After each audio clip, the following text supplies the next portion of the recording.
دیکھیں یہ جو سسٹم ہے، جو آپ دی سسٹم، جو آپ لوگ جس طرح سے پڑھتے پڑھاتے ہو جو چیزیں، اب میں مثال دیتا ہوں، کئی بار ایسا ہوتا ہے آپ کچھ پوچھتے ہو پڑھنے کے لیے، وہ منع کر دیتے ہیں نہ پڑھو.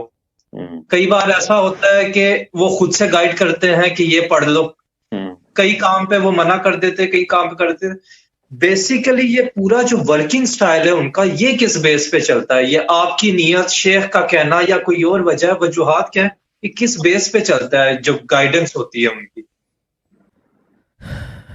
بیس ان سینس، یہ بیس سے مطلب دیکھو وہ بات وہی ہے کہ یہ ایک تو یہ کہ اللہ کی محتاجگی، یہ اللہ کی محتاجگی پہ چلتا ہے. مسرور بھائی نے تو میرے سے بہت زیادہ دیکھا ہے کہ اللہ کی محتاجگی کس کو کہتے ہیں، تو میرے باپ کو دیکھ لو، وہ صرف اللہ کے بھروسے اور محتاج تھے.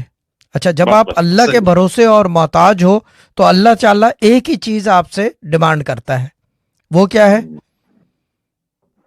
اس کی عبادت کرو. ختم، اس کی عبادت. اب اس کو وظیفے کی نام دے دو، قرات دے دو، ٹھیک ہے نا، جی، یا یہ کہ کیا کہتے ہیں اسے، کوئی اور چیز دے دو، تسبیح دے دو، قرآن پڑھنا دے دو، کچھ بھی. عبادت سے مطلب اللہ کا نام لیا جائے بیسیکلی، یا تو قرآن سے ہو، یا یہ کہ قرآن میں سے کوئی آیت ہو، سورہ ہو، الفاظ ہو، نقطہ ہو، زیر ہو، زبر ہو، بٹ ہو. عبادت کرنے کے لیے تو اللہ ہی کے قرآن سے جانا پڑے گا نا.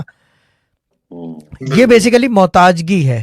یہ جو نظام اور دستور ہے نا، یہ 100% ڈپینڈنسی ہے، ٹھیک ہے نا، ٹوٹل ڈپینڈنسی. اچھا، یہ ڈپینڈنسی اللہ کی ہے، مگر قانون سازی جو ہے وہ پنجتن پاک کی ہے.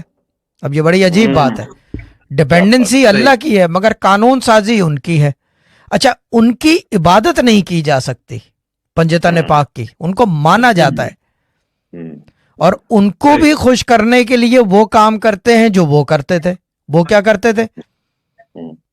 اللہ کی عبادت، اللہ کی عبادت کرتے تھے. تو یہ چیز ہے. تو جب قانون سازی ان کی ہے اور کیا کہتے ہیں عبادت اللہ کی ہے، تو پھر کیا ہوتا ہے، جب آدمی کو یہ اس یقین کے پیمانے پہ پہنچ جاتا ہے کہ ٹھیک ہے کھانے کو ہے تو ٹھیک ہے. This was a Sufi Guidance Channel production.